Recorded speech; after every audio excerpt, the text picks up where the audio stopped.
We have separate fires in California, but the Woolsey fire has engulfed over 90,000 acres.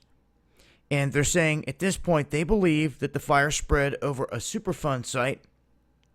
And people that are in the area, residents close to this, are concerned because of the history that is connected to this. They're saying that the fire passed through this Santa Susana Field Lab, SSFL, which is a federal Superfund site, which is in the Simi Hills.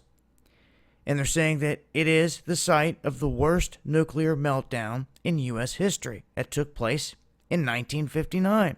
Many people unaware of that.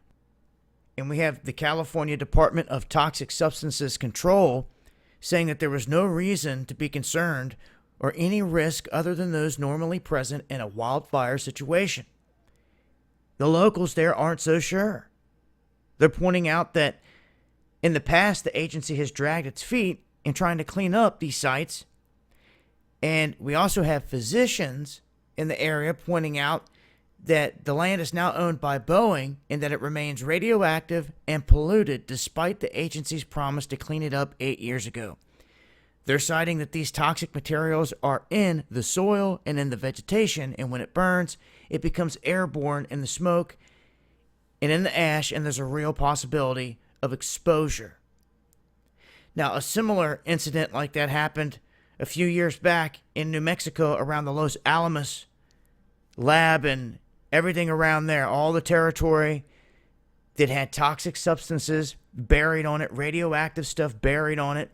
It had vegetation growing. All of it had caught fire.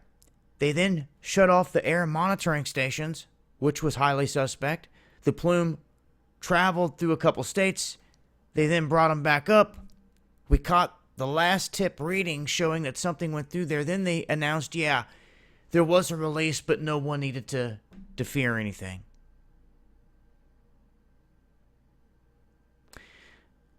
So the people have a right to be concerned when there's a history of, well, as they put it, people dragging their feet, and anywhere that has stuff buried, that has vegetation growing, and especially if it's a Superfund site, it's something to keep an eye on in terms of a release of certain materials. At this point, if it's all been scorched and it's all over, it's about where that ash fell and where that smoke has drifted to. But this is the latest. Wanted to get it out there and let it be known. I'll continue to update with more information connected to this as I get it. Make sure to follow me on Twitter as well. This has been Dabu7. Peace.